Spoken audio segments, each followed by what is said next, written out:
I want to get it started so I can mess with it. Not yet. Is it on? It should be. I'm going to go make sure. I'm going to go ask them to start it on.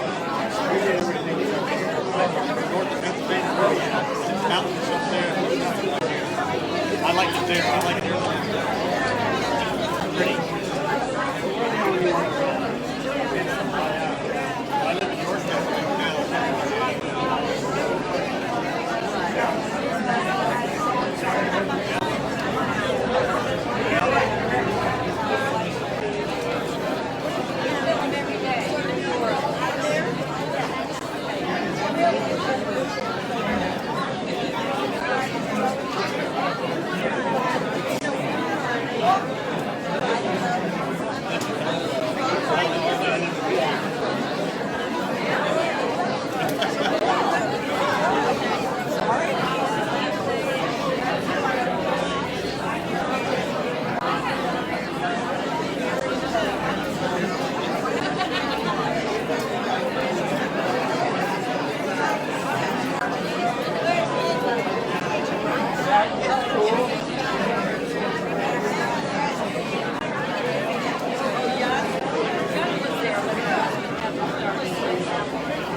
Doing perfect, baby. You're looking pretty and sitting good. Yeah, no.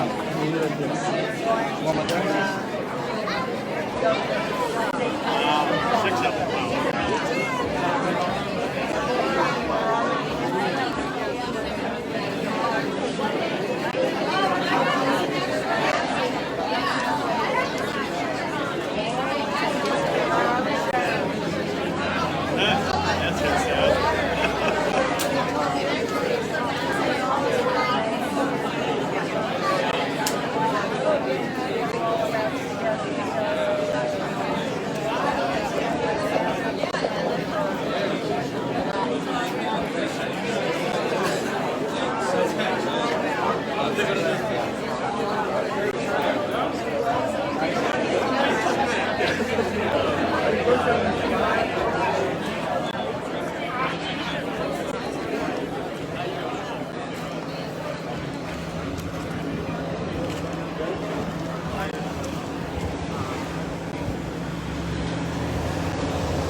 God bless him. Like, well, enough force for me to book it on.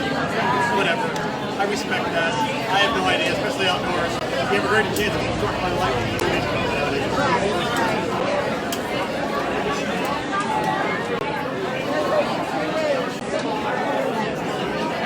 so I work hard.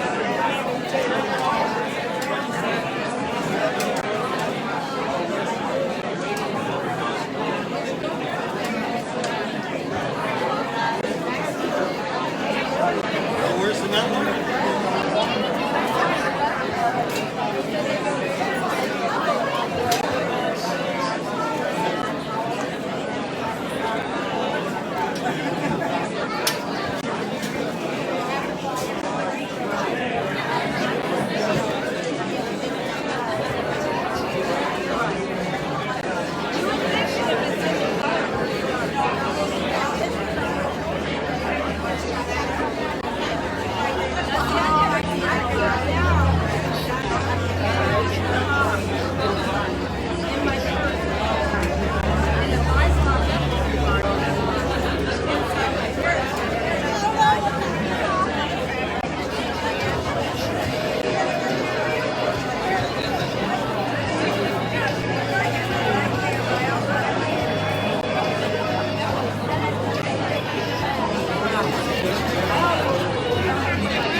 she has that seat, but I don't know what you do.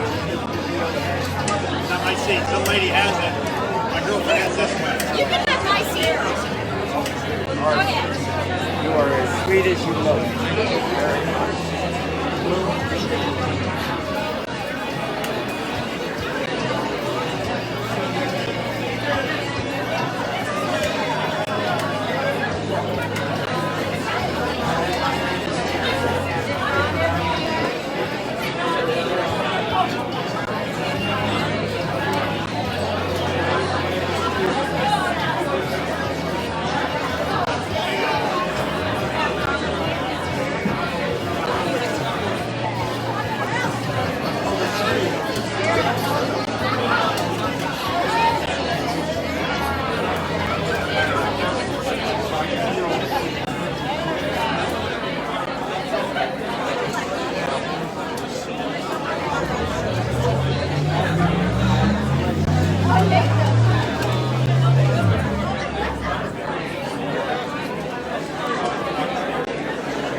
just left, so I didn't want to give it away actually.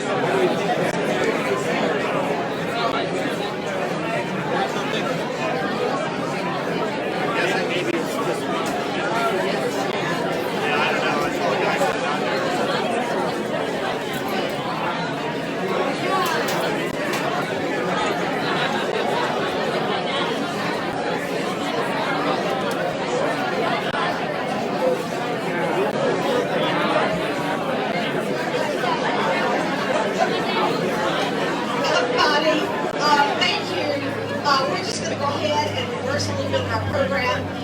To get started while we wait on Madison. But welcome. I'm blown away by this group. People are estimating it to be 200 to 250 people. And that is amazing. Thank you, Franklin and Macon County and other counties. Cherokee's here. Good job. Cherokee County brought several carloads today. So what a great event, and just thank you for being here. As he pulls up, you're going to have a real treat because following with him, we sing the national anthem, and it's amazing. So, in the meantime, let me introduce our sheriff. I know most of you know him. My dear friend and confidant, first chair of the party, and well, he carries a load for us. He carries a load. So, please let me introduce Robbie Hollins, Sheriff Hollins.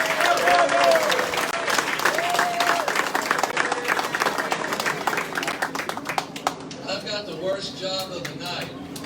I've got to introduce everybody. Have you been? Perfect.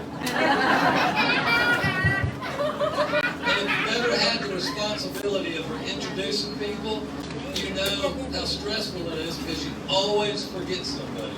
And the one thing I want to make sure we do is I don't forget somebody. So I've got a list too.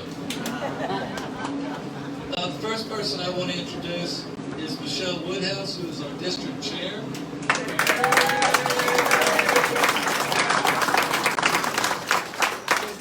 Someone who's very important to us, especially for those of us that are in law enforcement, is Superior Court Judge Bill Coward.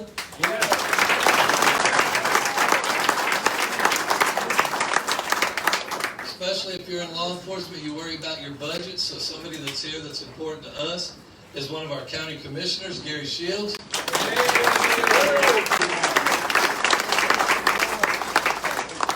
Our clerk of court candidate, first of all, we have Justin Stamey.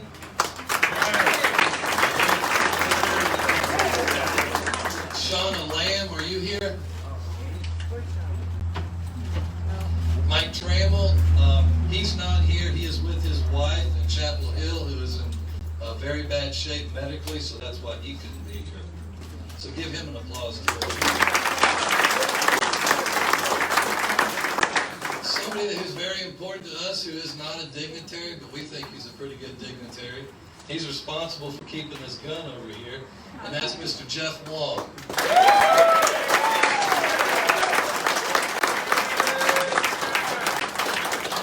Other offices that is up, as you know, I am retiring. I'm going to be starting my honeydew list in about a year and a half. But our candidates for sheriff are here. That is, the first one is Bob Cook. Second one here is Sergeant Brent Holbrooks.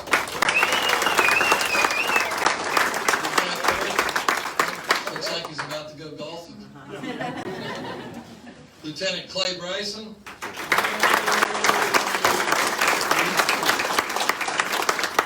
Lieutenant Derek Jones.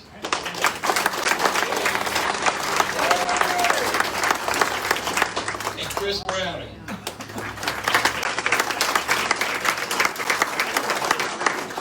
Is there anybody else that I've left out who's important? Okay, anybody I left out that's not important? Hey, listen, this is a great crowd. We appreciate you. So is it at this time that I'm going to ask you to come up? And of course, I didn't introduce her. You met her when she first came up, and that is our chairman here, Carl Miller.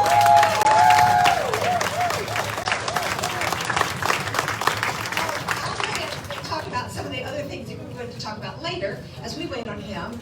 But we have a gun. Would you lift? Somebody lift it up. Robbie, maybe you. And a weapon that's pretty formidable. but it's beautiful. It's an expensive weapon, and we're raffling that. And Madison has agreed to sign it today.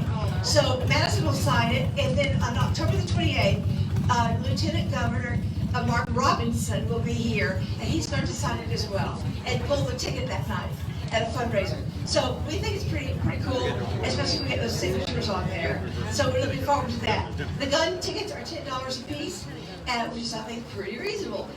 So please take a chance on that before you leave today. That's a very nice gun. Also, public restrooms are right down here to the left if you need that. We have a restroom in here that I have to kind of take a number. It's kind of got a line in here. That's okay. So that's available to you as well. Just keep drinking water. I know it's hot. And just for you all to come on a day like this, a muggy hot day, and wait. And I'm sorry you're having to, but this is how it runs. It typically runs like this when we're working with politicians. So one of the things that happens is that, Madison stays and stays and stays. He talks to everybody that's here. If you want to get a picture of him with him, he really sticks with you through all of that. So you're just so welcome, and thank you for being here. And we're hoping he's going to drive up any minute, and then respond. We'll start singing. Maybe that'll all work. That's my plan.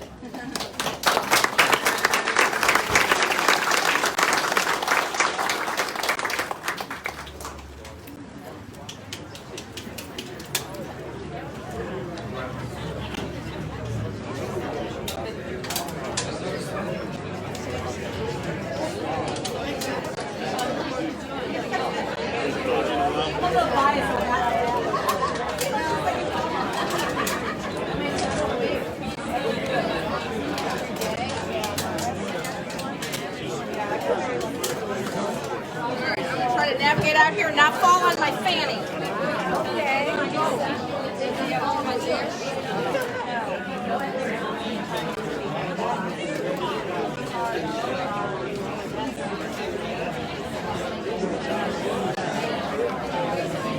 About 2 minutes away.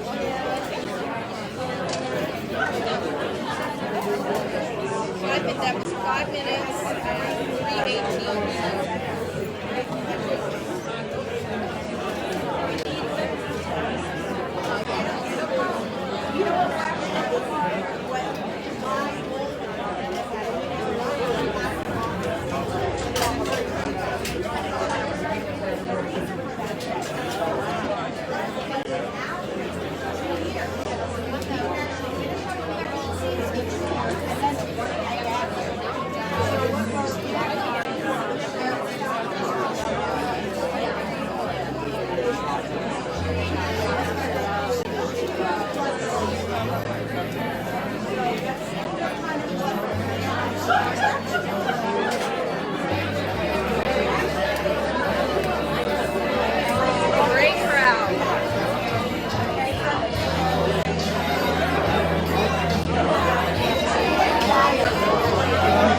Yeah, maybe.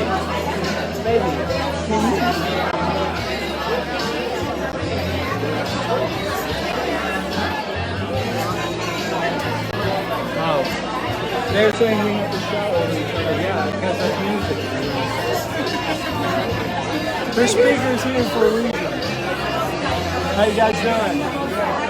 Good. It's good to see y'all. Thank you for coming out. Thank you. Thank you so much. I'm excited. Yes, ma'am. We're planning on going. Thank you guys for the job.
Isn't she amazing? Yes! And acapella, I might add, acapella with no music. So she is amazing. I'm going to go ahead. Okay, good. I think our guest is arriving. Madison.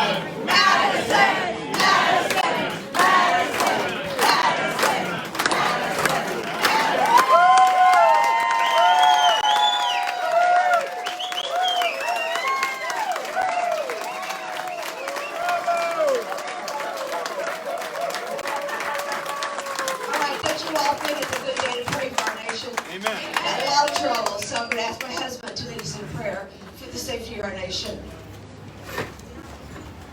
Heavenly Father, we come before you today as citizens that are concerned about the affairs of our country, the affairs that we see failing over and over and over again. But we realize that we always have to pray, thy will be done. And, oh Lord, we pray that you will bring the Christians home, that they will not be left stranded to be shot and beheaded. We pray for our friends and neighbors in New Orleans and Louisiana as the storm attacks them with great fierceness. We pray for those that have been flooded in Tennessee and even in North Carolina. And we know, O Lord, that of our number, that there are individuals that are hurting, that are clinging to life, that are fighting to be able to return to their families. And we pray for them in the name of Jesus Christ. Amen. Amen.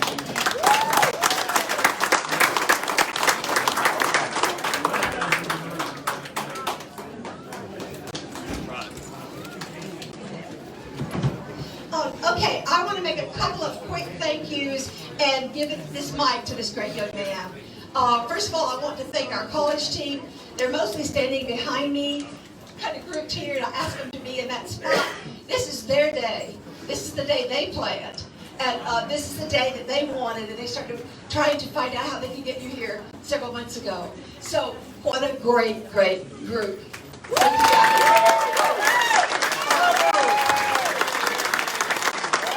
Almost all of them were here the last time Madison came. He so graciously took them to lunch, and you've inspired them. They're only 2 or 3 years younger than you are, for the most part. And so, you, as a role model is really something, especially when you tell Nancy Pelosi what you did. We all went with that. Okay, and I also want to thank the Women's Club, the gyms. Linda Herman is here, the president of the gyms. They've grown so much and do so many good things. I'd like to thank all of the candidates that are here. And I also want to thank two other groups. I want to thank my anchor team that keep this building open. We're open now all the time, keeping it round the clock, around the year. The anchor team is fabulous. They're just amazing. They're all over the place doing their jobs right now. Also want to thank the advisory team. Bob Cook has gathered together numbers of volunteers, and they've been helping to get parked, and they're all over the place too. So just thank you for these great teams. They're amazing. And we work together in unity and really enjoy being together. So, Robbie.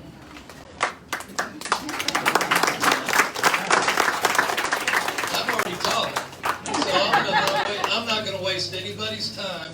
I'm just going to simply introduce our congressman, Madison Cawthorn.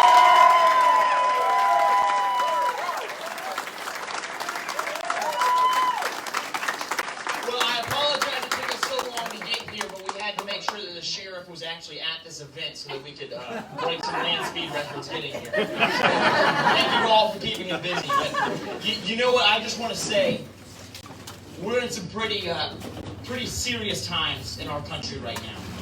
And when I'm up in Washington, D.C., I'm surrounded by these career politicians and these career bureaucrats all day. And so to know that there are young people like the ones who are behind me right now in Western North Carolina who will be coming through the ranks, who will be my reinforcements. It does my heart good because I know this movement is not going to stop anytime soon. I know that we are going to save our country. It's because of people like us, and we are born for such times as this.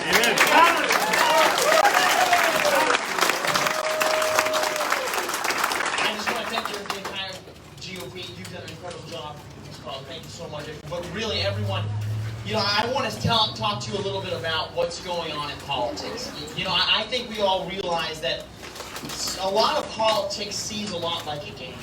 And you see these career politicians, you see people during elections, it's like a chess match. They're trying to position themselves in to get an amount of influence and trying to just score points on the other side.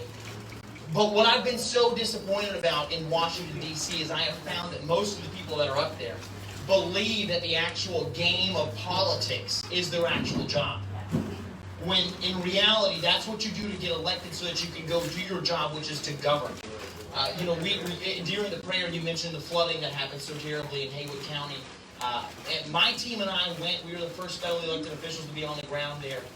We were calling for Governor Cooper to get out there, declare it a disaster zone so we could get the Biden administration to send FEMA down. Let me tell you, no surprise, it has taken, they don't even return our calls. I think they're just all sleeping. But I will tell you, when we were there, we took a video rolling around through the carnage that had happened, just through everything that went on.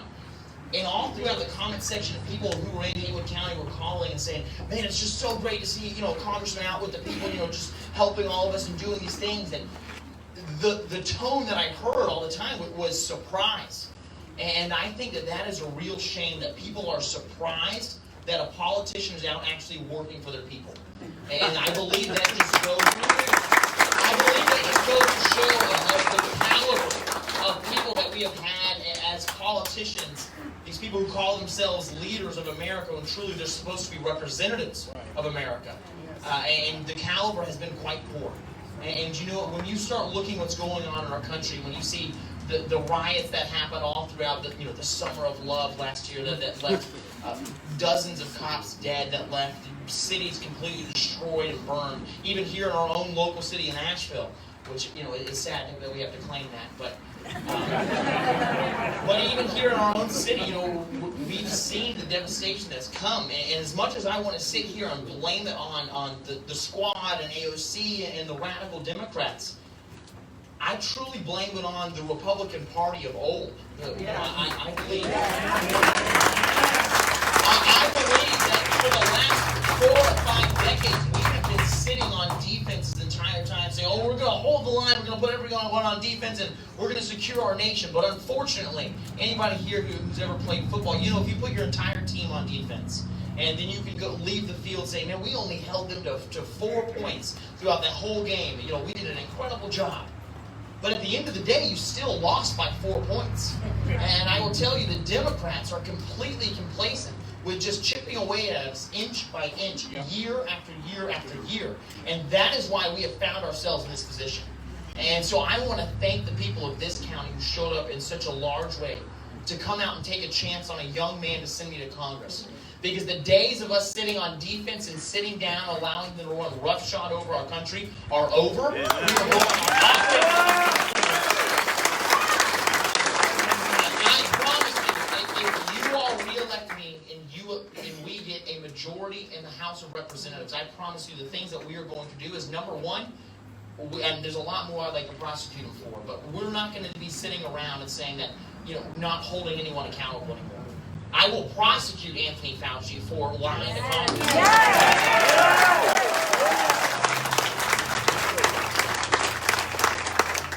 We will do the things that the American people want, that the American people have elected us to do, because for so long we've been electing these Republicans, and you know, they've got pleated pants and tasseled loafers, and they like seeing their name in the paper every other week, but they don't go there to fight.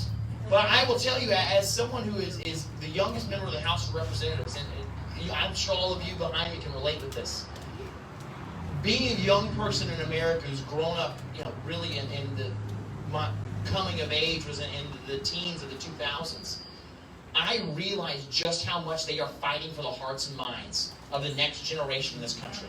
I realized that they are not just trying to have a debate, you know, and honestly, I think we have a lot of JFK Democrats in these mountains every once in a while, and honestly, if JFK was to be running against me, you know, we'd argue about tax policy. We'd argue about, oh, well, I want a little more welfare, and things would just be okay. But that's not what's going on anymore. They are playing to destroy everything that we believe in. I mean, literally, if you say that you want to get married young, have children, be a Christian, pay your taxes, be able to live on a good life, have some land, and be able to be a man of God, they will call you a radical extremist. But I'll tell you, if that's what it means to be a radical extremist, then that's what I am. Because the days of people apologizing to the Republican Party, saying that, hey, you know what, I'm just going to bend the knee to the radical left, and maybe they'll start liking me. And maybe they'll let me on CNN and MSNBC. Those are over. These people, I think we're learning very quickly that no matter how many times you bend the knee to the radical left, they will never like us. They want to destroy what we believe in. They want to destroy what our great sheriff has done in this county. They want to take away law and order. They want to take the bulletproof vests off our men who wear the uniform. They want to come in and take your children away and try and put them in indoctrination camps. I don't even call them public schools anymore because they don't work in the public interest of the American people. And I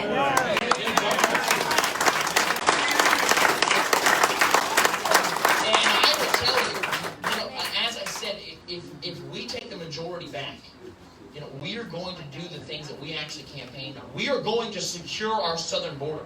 Well, number one, we're going to build a border wall. It just makes common sense. Hey, a border wall helps our border patrol agents, but not only we're not going to stop there. We're going to give them all the technological advances, whether they need drones to the sky, more manpower, more vehicles, whatever they need to lock down our southern border. Because I will tell you, the illegal immigrants coming into this country, I went down to the border myself, and we just sat there for just all throughout the evening. And we literally watched hundreds of illegal immigrants come back across our border, and then our border patrol agents were so frustrated because they were mostly young men who wanted to defend their nation, and then they had been turned into just a greeting party to go out and receive these illegal immigrants and then take them back and process them. But then really what that meant is I had to fly back to Washington, D.C. to go vote. And I will tell you, it was so difficult to get a flight back to Washington. And then, I don't know where Stephen is. He's somewhere around here. But Stephen takes care of just about everything we ever do. And I literally was on the phone with him while I'm on the plane. I was like, Stephen, why did it take you so long to get me on this plane? There's 50 open seats. This doesn't make any sense. But then I realized, after after they had loaded all the normal passengers on, they then brought illegal immigrants onto that plane and set them down. The reason I know this is because two of them sat right beside me. It was a very cute little girl and her mother. And they told me they had just crossed the southern border. They had a big yellow envelope that had a major city written on it. Theirs happened to say Boston. And that is our taxpayer dollars paying to send them into the heartland of our country. And so that's why we introduced a bill, because I'm tired of politicians who give impassioned speeches and then follow it up with no action. We call it the No-Fly Act. It means that none of your hard-earned taxpayer dollars, which has been stolen away from you at a ridiculous rate, will be used to pay to send illegal immigrants into our country. It just does not make any sense.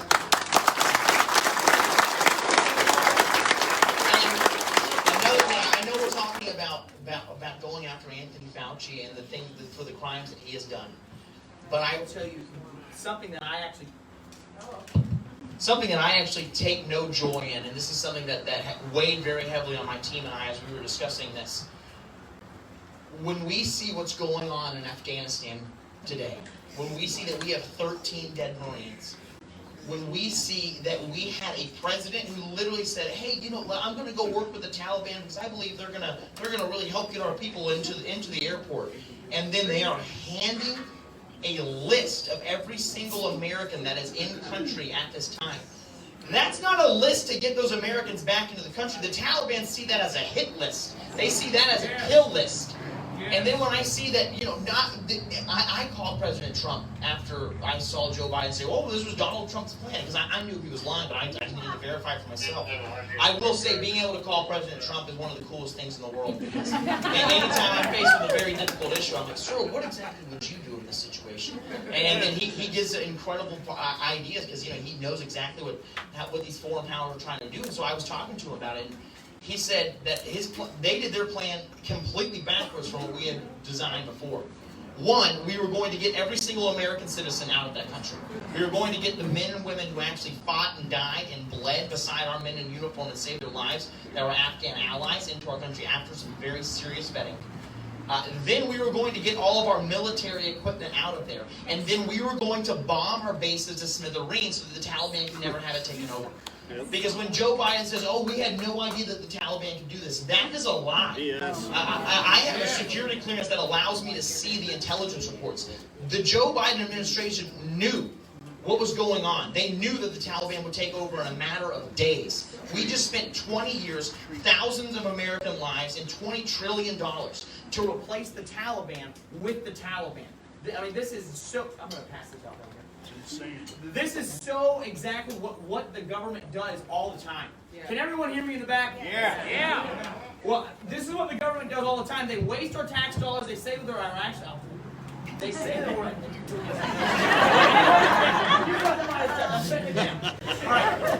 And this is what our government does time and time again. They waste our tax dollar money. The politicians come and they say, "Oh, we're working on your behalf," but they're not actually getting anything done. And then when you say, "I'm going to re-elect you to go fix this problem," then they give you a great speech, but they don't actually follow it up with action. And I'm so tired of being from a party that does not follow up with what the American people want.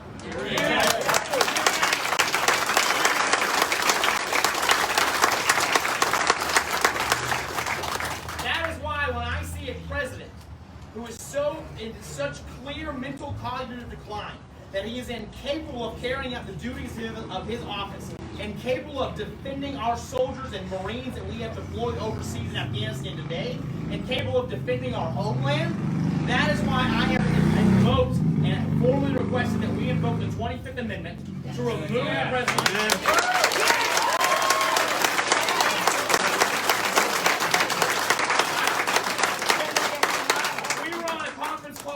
Elected Republicans, and we were talking, and they were just talking in circles. "Oh, well, what are we going to do to actually get this guy out of office in 2024? I said, 2024, we cannot wait. The future of our country depends on it. We need to take action now, and that's why we did so. Now, I know that you're all sitting here. Well, if we invoke the 25th Amendment, just to make it very clear, that means that the person is in some way, physically or mentally, incapable of discharging the duties of their office. And it requires a majority of the cabinet or a committee that Congress would approve of, and the vice president to request they invoke the 25th Amendment. It would remove the president, and I know all of you are shrewd sitting around here right now, and you're probably saying, "Well, Madison, that's great, but..."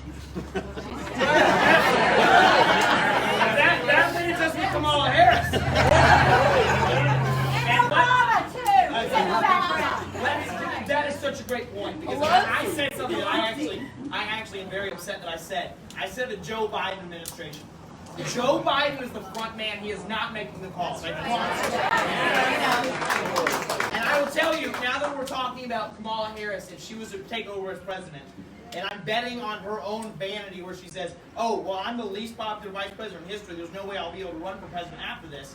And so I believe that I'm counting on her vanity to actually invoke it, so that's the only way she can become president. And I think that we're all sitting around right now saying, but is that any better? It's not. But my friends, I will tell you, my plan is we're not going to sit around and not hold people accountable anymore. Because I genuinely believe we should have gone after Hillary Clinton when we had all the power in Washington. I am sick and tired of this liberal privilege of where these people can go out and actively do treasonous acts. They can do heinous crimes, they can break the law, and there are no consequences. That is why I will remove Joe Biden from office. And then when Kamala Harris inevitably screws up, we will take them down one at a time until we have a country.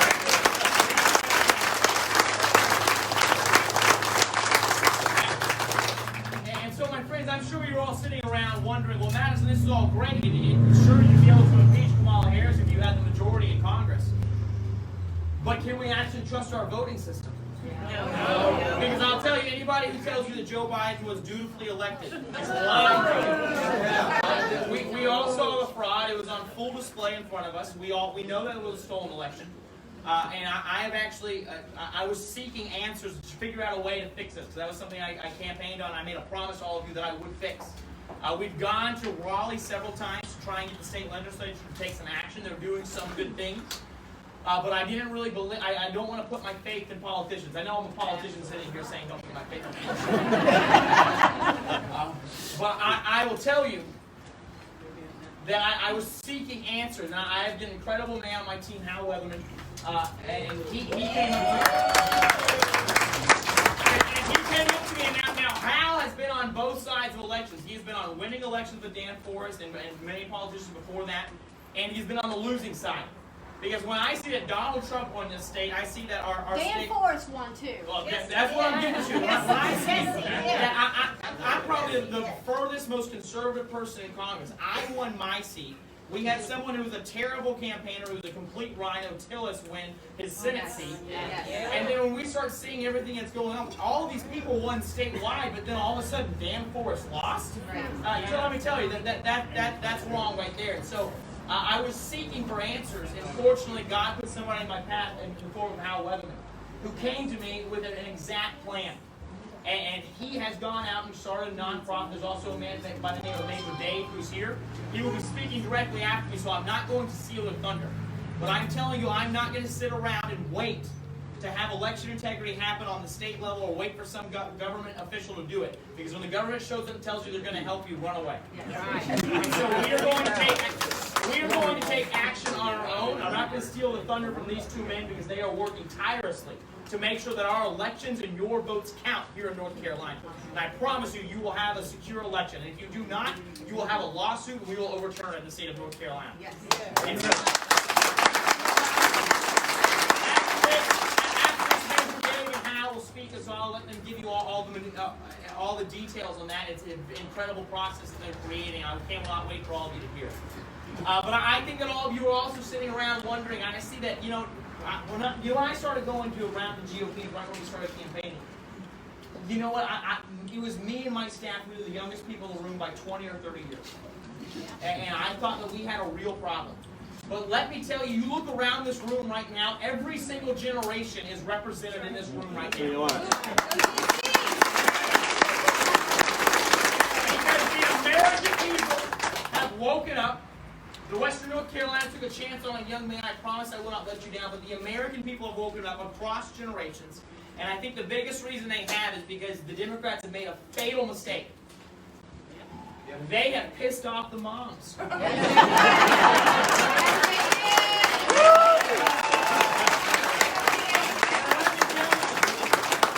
always tell you, when you see a bear cub around, get away from it because the mama bear's going to come for you. And so when I see what's going on in our public schools, and again, government schools, when I see what's going on with our school boards right now, I'm tired of it, and don't want to just get up in Washington and pontificate on it. That is why I am going to every single school board meeting in all of my counties to go make sure that they know exactly what we want from them, and that they are going to be held to account for what they do to our children.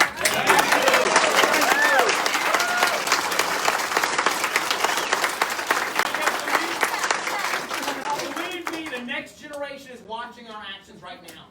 And I do not believe that any single person gathered around right now wants to look their child in the eyes when they become an adult. And they look at them and say, hey, Mom, hey, Dad, what was freedom like?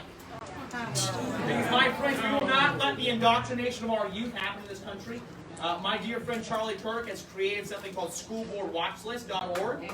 Feel free to go there and see exactly what your school boards are doing. I encourage all of you, go to your school board meetings, because I'm telling you, I'm in Washington, D.C. I'm in Washington, D.C. about 29 weeks out of the year. And so I deal with these bikers and these vicious people and the attack ads every single day. But I'll tell you, I don't care what these attack ads or CNN call me, because they did not call me to this position. You all called me, God Almighty.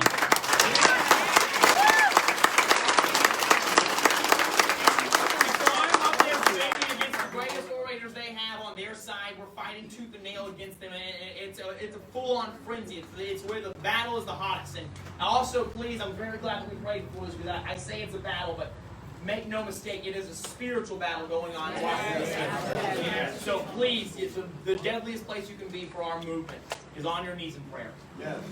They hate you, we love you. Thank you very much. If they hate me in Washington but love me here, I'm doing my job. That's right.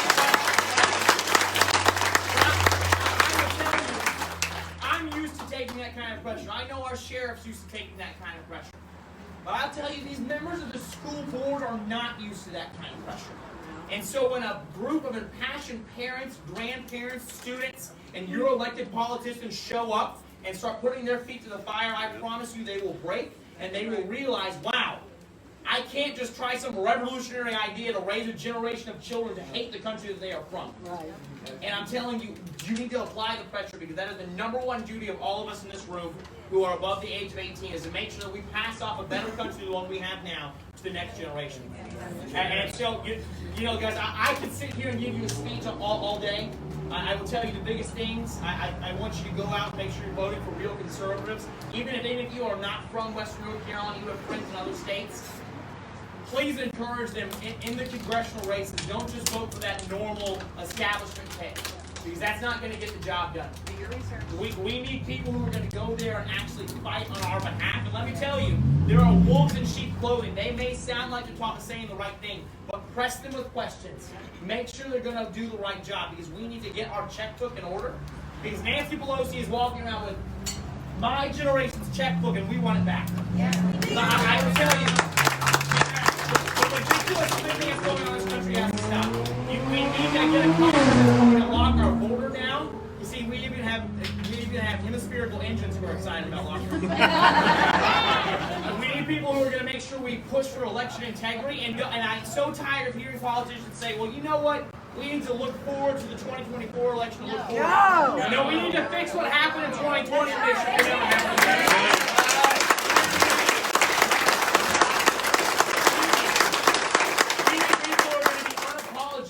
American and realize that this country is an incredibly special place where we value every single person. And I'm telling you, when they want to push this ridiculous critical race theory onto our children, onto our military, onto the college campuses, and the Republican Party, everyone around here, I'm sure that we will all agree. I don't care what your skin color is. When people come to me and tell me, oh, well, you can't say you don't see color because you need to realize that, I push back on that. I don't see color. I care about what your heart is and what your character is. Amen. The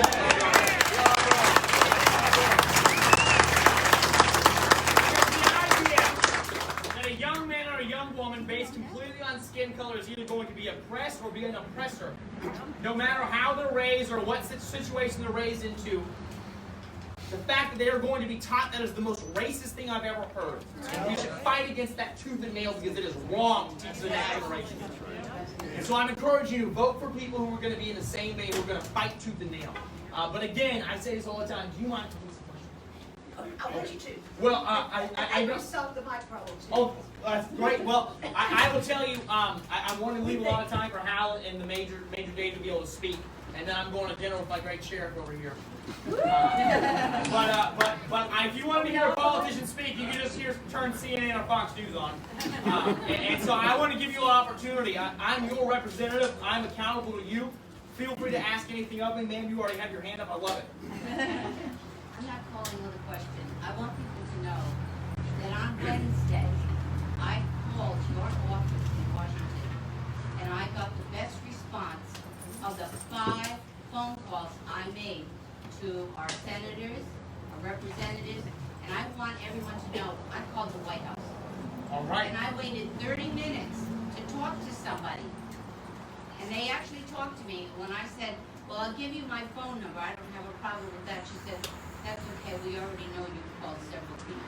But I want you to know, when you call Madison's office, there are people there that really care to listen to what you're asking. You had a young lady who answered the phone, and I told her my problem. I was trying to get FEMA to Canton because my daughter lost her house up here. Yes, ma'am. And she said to me, just a minute, she said, can you hold just a minute while I check to see where FEMA is or if or when it's coming? And I did, and she came back and told me that she had checked, and so far FEMA was not on their way there.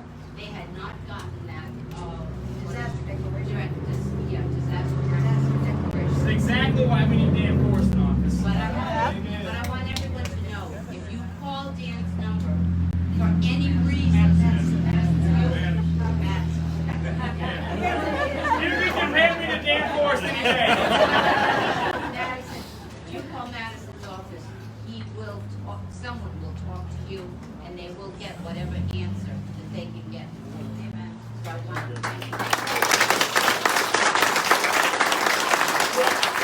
And I know that wasn't a question, but just to speak to that for a moment. The big reason, and I'll tell you, we're fighting very hard to get term limits on Congress. I'll tell you, unfortunately, for those in this room who are my age or older, my solution is not one that's really going to help us. It's a solution that will help the next generation that are here to come, because I have found, after counting the votes and speaking to a lot of these career politicians, the way we're going to be able to get term limits on Congress is if we actually say, okay, but if you're already elected, you're grandfathered in. Because these people will not vote themselves out of power. And it's disgusting, but I'm telling you, I think it's the right thing for us to do. So that's what we've been pushing for. But I have found that there's even a worse monster in Washington than these elected politicians. And it is the career bureaucrats. And so our bill will also be making sure that we get term limits on bureaucrats. Because I have worked very hard to make sure that we imported most of our staff. Well, not the typical Hill staffers. Because these people don't actually care about the constituent they serve. They just want to get their paycheck and get their pet project through.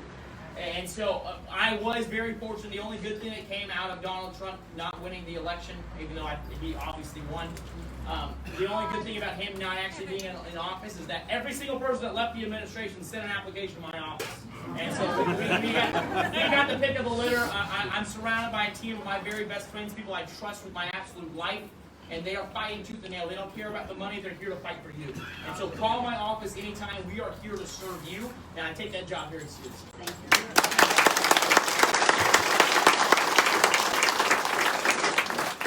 Thank you for coming today. My question is about the vaccine passports. What are your thoughts on that?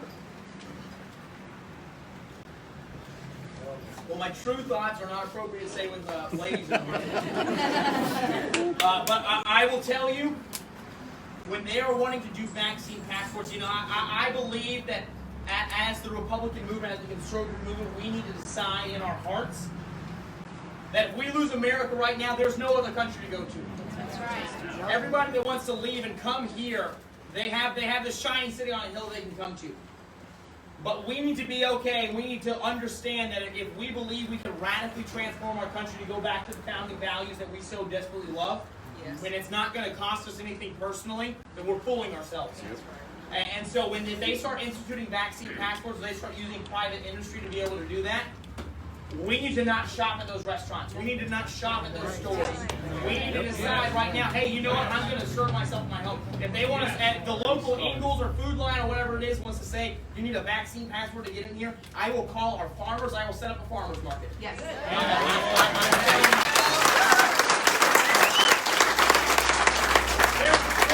know I'm going to criticize God, but it's something I firmly believe. When tyranny becomes law, rebellion becomes your duty. If they want to bring these tyrannical rules down upon us, if they shut down our churches and your pastor complies, you need a new pastor. Yes. If they shut down this country again, we need to say no. We need a little civil disobedience, and we need to say we're going to stop. Because I'll tell you, if you give the government power in an emergency, they will create an emergency to take that power. I stand against that adamantly. I'm all for medical freedom. And if you want to wear a mask around me, I'm not going to give you a sideways look. If you say you got the vaccine, that's your decision. My family and I, we're not getting it for 99% survival rate. But again, that's what America's all about. I want you to have self-determination to be able to do what helps you. Now, I will tell you, this is something I've only just become abreast of since vaccines have started to become the main topic of the news. The law is not in our favor when it comes to vaccines. When you send your child to camp, when you sign all of these papers, you've never really read into them, but it actually says, is there a vaccination status here? Have they gotten all their normal vaccines? And if you're not, they would not allow you. So this is already written into the law. This is something I will be tackling when we take the majority back. After Hal Weatherman and Major Dave get election integrity, we're able to take the majority. But we will be tackling that very hard. But again, I stand against vaccine passports, and I encourage all of you to stand after them.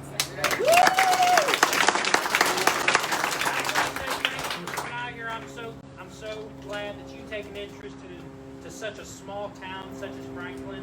I appreciate that. Speaking as a new young voter, politics was never stressed on me as a child, and my mom and dad are one of the biggest hardcore Republicans you will ever see in your life. And they never stressed that on me. I woke up one day, saw all the bullshit happening in this country, and I decided that I want to go to work every day. Right here is my proof, an example, that I go to work every day. And I make my money by hard work and dedication. I go to sleep every night, and I do not lose an ounce of sleep, knowing that I made that money with hard work and determination. And I'm so glad that someone like you is in office that will cuss out the wax figure named Nancy Pelosi.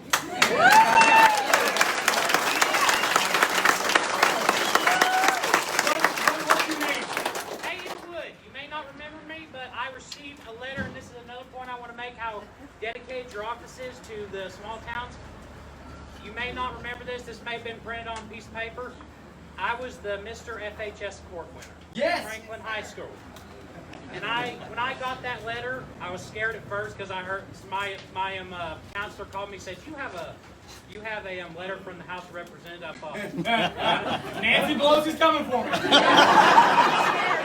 I'll go and unpack my bags. But my friends, let me tell you, this is why I have hope in this country. It's because of these guys behind me. It's because of guys like Peyton. Because, my friend, you could be staying at home right now receiving unemployment checks.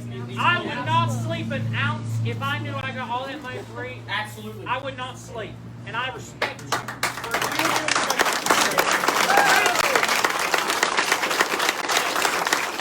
My friend, I do want to tell you what dire times you want to keep going. I just want to brag. Okay. Well, I will tell you, we tabulated an average family of four. We did it in Texas because that was the congressman I was working with. But an average family of four in Texas, from March 2020 to March 2021, they applied for everything they were eligible for throughout COVID-19, unemployment.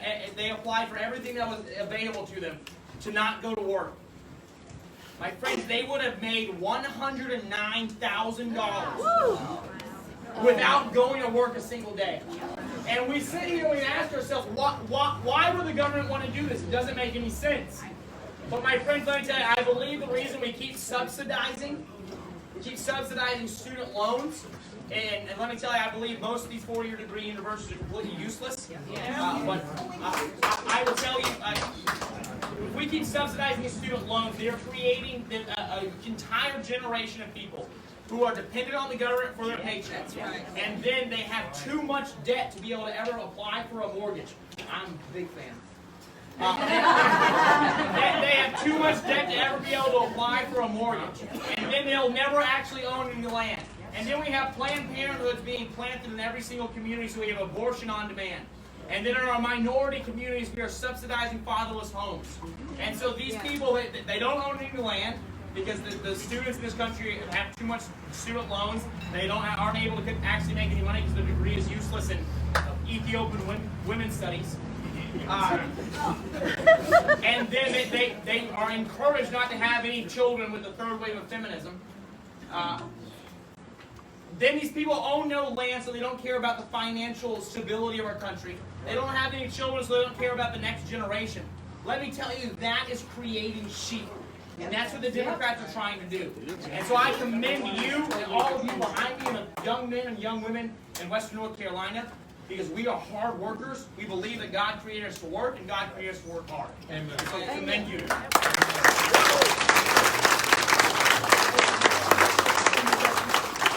I would like you to sign this. I will, yes sir. Yeah, to answer your question. Yes sir. Hi, my name is Danny Antoine. This is my wife, Mary Antoine. I have a karate school locally here. So we're spending a lot of time fighting for kids, fighting for families in this community. Got a question for you. With the situation with the kids that we have going on with the mask and all that, we're going to all these school board meetings.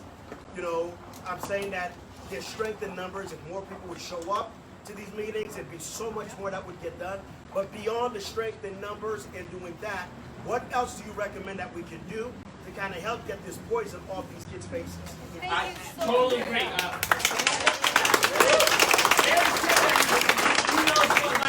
It's anti-science. I mean, this disease, and you know, I believe COVID is real. It was created in a lab. It was literally leaked. And so it's a real virus. But the particles of this virus are so small, they'll pass right through your mask. I mean, when you go to a Mexican restaurant with a mask on your face, and by the way, don't eat at a Mexican restaurant, they make you wear a mask. But when you're wearing just for an analogy, when you roll past a fresh plate of fajitas coming out and it's steaming, you can sit there and smell literally what's going on. You think the smallest virus in history can't get through your cloth mask? And so I'll tell you, one thing with our private schools, when they get money from the state government, it's completely based upon how many students they have in seats based on the first 21 days. And so that's why you see a lot of your private schools who are saying that kids are going to wear masks, because if they have an outbreak and no students are at the schools within those 21 days, they'll have a severe lack of funding. I will tell you, a lot of your school boards right now are turning their votes, and they're having to change their votes because Governor Cooper is applying a lot of political pressure. I think he needs to be held accountable for that. I'm encouraging the state legislature and our judicial system to do so. But brother, aside from going to the school board meetings, the way our laws are written right now, that's our number one source of recourse. But I think it's just encouraging them to know that, hey, the things that you believe, you validate their beliefs when they have conservative ideology. When they say, I don't understand why we need these masks, to say, well, this is you have to wear them in this classroom. But I encourage you, as soon as you walk out, take it off. But you know, it's a very difficult spot. I wish we had people on our school boards with more backbone who said, I don't care what Governor Cooper's going to do to me, or King Cooper, as I call him. Yeah. I don't care what he's going to do to me. I'm going to stand up for these young children. But Governor Cooper's making it very hard. And so I think just showing up in force, sending emails nonstop, talking to them when you see them in restaurants. My friends, the Democrats and the socialists in this country, we no longer just argue about taxes, like I said. They are forcing us to become activists in everything that we do. Mm-hmm. Because while the Republican Party for the last 4 decades, and not the Republican Party that's surrounding me today, because we are alive right now, while they slept at the wheel, they took the woke left and the socialists took over every single one of our institutions. Yeah. And they had the judicial system, they have the education system. They're trying to go for absolutely everything. The last 2 things I really think we have is country music and church. And so I'm telling you, as much as we're here talking about politics, there is a culture war going on. And encourage your pastors to be bold and stand up like the black coat regiments of old, where the men who were preaching literally took off their black robes and they have Patriots uniform under it. 1776, they stood up for freedom. And so that's my. I'm sorry, that's not a great answer, but do you have a follow-up? No worries. I just want to let you know we have a lot of respect for you. Back to 100%. Thank you.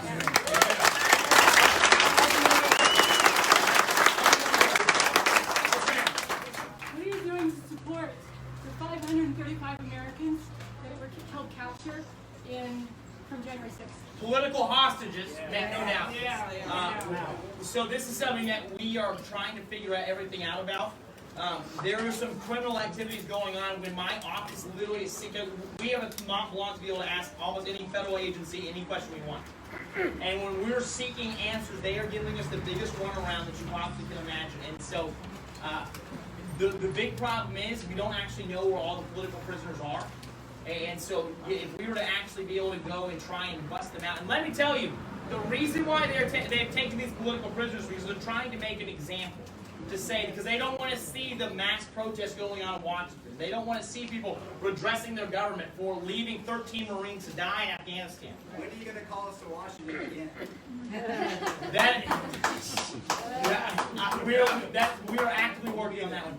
I don't have an answer for that one right yet. But, ma'am, we are actively working on this. We have a few plans in motion that I can't make public right now. But this is something that we're working on. There are a lot of Republicans who don't want to talk about this because they say, oh, that's too controversial. What's controversial is we have 536 people who are being held in solitary confinement for 23 hours out of the day, who are not being allowed to be able to have religious freedoms, who are having their rights stripped away from them, not being incapable of being able to have someone come represent them. It's political hostages. And this is something that when I first started hearing about it, I was like, no way that's going on. But my friends, I'll tell you, with the small amount of investigating we've done, it is going on. It is a problem, but we are working. And I'll take one last question. Right here. Behind you. Right here. Yes, ma'am. So, I'm a mom of 4 boys. I got 3 in school. I feel like a lot of different places are pushing the vaccines on our kids. I am pro-vaccine, but not for this one. So, is there something, we have to be our kids' advocates. Right. We have to be. So, are they going to keep pushing that, or... Look what's going on in Australia. Look what they're doing in Australia. It's coming here. Yes, so one, you didn't sign up to co-parent with government, and this is where I'm saying, it's a good amount of, when they are going to continue pushing this, because they want to beat us down. They want us on our knees so they can do whatever they want to us. The best thing you have, correct me if I'm wrong, we have the ability to claim religious exemption in the state. So the best thing I can do recommend for you is never a really big cost of you have your pastor or a conservative pastor literally fill out the form to give you a religious exemption to not get the vaccine. But I can't, as a parent, birth my babies, say no. You can with your religious exemption. Okay. Yes, and if there is a position where they are literally about to force you to do it, contact my office. We will come fight. Okay. But I will tell you, when it comes to, and I agree with you, there's some, when the very first vaccines were coming out, you've seen we have a major decline in polio going on, a lot of things. There are a lot of vaccine entries that are happening. When I'm starting to look at the VAERS database, specifically with this vaccine, the damage that it's causing to people with infertility, with miscarriages, with death. The list is a mile long. And the 12-year-olds having heart attacks. And so, defend your children, as you said, you are their advocate, and I'm telling you, again, it might cost you some political capital, it might cost you some friends, but it's not worth to put an experimental jab into your son's arm. And so, thank you. Yes, ma'am. I just want to add on to what Kathy said. It seems like that. It seems that the subject closest to us has been this flooding. And we've been very, very touched by that in West North Carolina. This man was on the ground constantly. His office literally did everything they could to get Governor Cooper to move. Everything. Calls and letters and anything that you could think of. He was passionate about trying to get that disaster declaration delivered. It took 11 days for Governor Cooper to finally sign that. He signed one. He signed the state one. For the state, he didn't sign the federal one to get FEMA. So these people are over there. It's horrible, and I just want him to know how much we appreciate you. You are a fighter. You've been a fighter for a long time. And when he says he will fight for you, he will. Guaranteed. Thank you so much for saying this. And I'll tell you what happened with this flood. I feel so much better now speaking to you. You want to bring vaccine passports and force them on us. One thing, I believe, are we going to raffle this firearm off? Not today. Our province is also going to sign. Oh, wow. Let me tell you, we might not have Dan Force, and it's a real shame. But my friends, do we not have a warrior? That's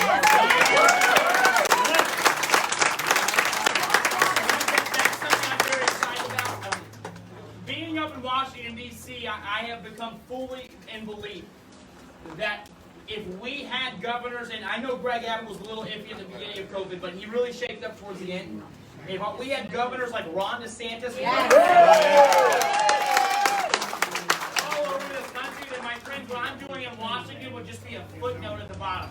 And that's what we need to push for. We need to demand that our states stand up for us. Because the attorney generals in our states are the ones who can actually sue the government. And I think that's incredibly important. And the governors are the ones who can literally say, I mean, they're commander-in-chief of the National Guard. They want to bring tyranny down to North Carolina. I fully believe under Mark Robinson, he will deploy the National Guard to the border and say, you're not bringing it here. And that's what we need to demand of our elected officials. And the reason why I'm so passionate about defending the Second Amendment is because, my friends, this is a great shotgun. It's great. I would love to take this duck hunting. It seems fantastic. Well, yes, I would love to take this skeet shooting. It's great. But this is the last thing I'll say. The Second Amendment was not written so that we can go hunting or we can shoot sporting clays.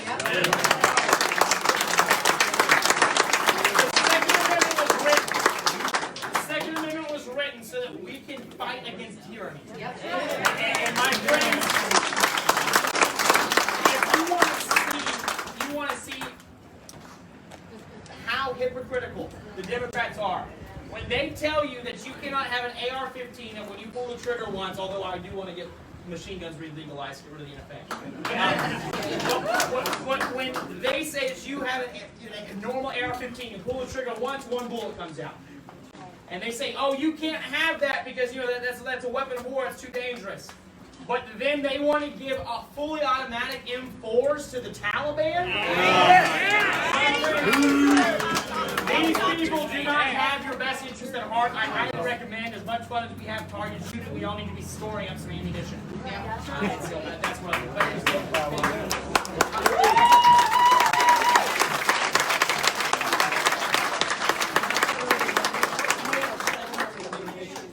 And so, my friends, the one thing that I did touch on is that this is awesome. Can I pass this back on? The Asheville Citizen Times is going to have a heyday. But my friends, everything that we're sitting here talking about, we're all so passionate right now. The things that we are wanting to fight for, it doesn't matter if our votes don't count. Exactly. Because, if our election systems continue to be rigged and continue to be stolen, then it's going to lead to one place, and it's bloodshed. And I will tell you, as much as I'm willing to defend our liberty at all costs, there's nothing that I would dread doing more than having to pick up arms against a fellow American. And the way that we can have recourse against that is if we all passionately demand that we have election security in all 50 states. And my friends, I know that that's a really big thing to say, and you're all probably sitting here wondering, well, what exactly can I do? You can support people like Hal Weatherman and Major Dave. And Major, if you don't mind, I'm actually going to turn the mic over to you, sir, because I think this is the most critical thing that we could actually speak about. So, Major, if you'll come up to the front. Major Dave is going to give us really, for lack of a better word, a seminar right quick, just to talk about what we're doing for election integrity in North Carolina. Because it's critically important. And guys, when Hal and Major Dave explained this to me, I'm very fortunate with my staff. I'm normally the least intelligent person in the room when they surround me, which is great. Because I think you should surround yourself with people who make you better. But when they start explaining it to me, sometimes it gets a little in the weeds. And so if it gets a little too confusing, raise your hand, I'll dumb it down. But Major Dave, please explain what's going on for us. Thank you very much.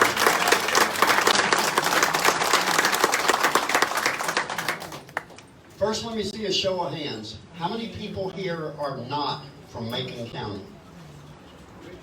Isn't that awesome? Yeah. Isn't that awesome? I was in Polk County Friday night. I was in Buncombe County last night. And we have more people here today than both other events combined.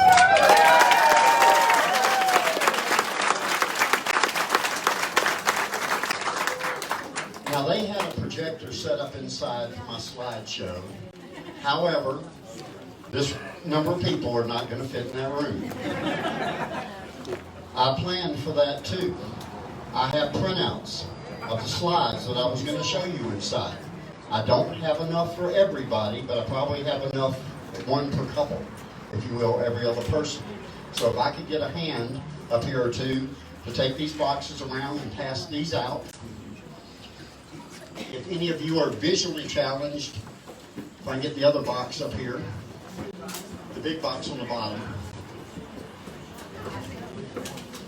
I do this on my own time and my own dime.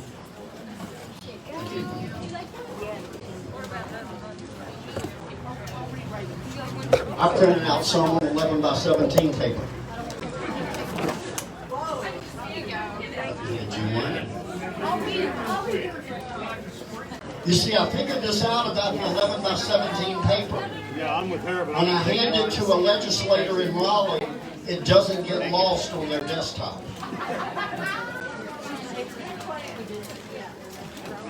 I have a 20-minute summary video that I made of this and put on YouTube, and I have DVDs of it here. They'll be up here on the table. Please feel free to pick one up and take it home with you if you'd like to share it with a friend who couldn't be here today.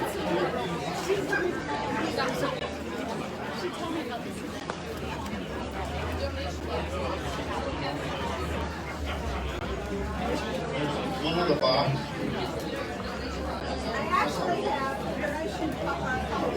Oh, terrific.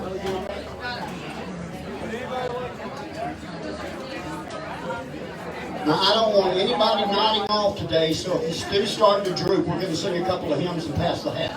We'll just have to pass them around a little bit. Did you say you had DVDs up there as well? If you wanted to? I think you did.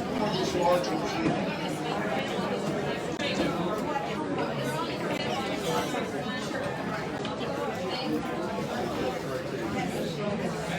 More of a large copy. Let's hope the microphone's still working. For those of you who I've not yet met, my name is Michelle Woodhouse. I am the District 11 GOP chair. My family lives here in Macon County, and I met some of their neighbors today. That was fantastic. I spent my entire life going out to the Cowee, and it is my blessing to be back here in Franklin for the day. I've got in my hand some donation envelopes. I brought Major David to cover much of the 11th Congressional District for the weekend because election integrity is the #1 concern on the minds of conservatives. The most important thing you can all do on Election Day is show up in droves, because then the fraud would have to be so big and so obvious that there's no way they can get away with it. So no Republicans can stay home. What I'm asking each of you to do, I've got donation envelopes here. Major Dave does this on his own dime. And the amazing Macon County GOP has put this together. So I'm going to pass out some donation envelopes. Cash or check would be greatly appreciated. Wow, that's tomorrow. No, sorry.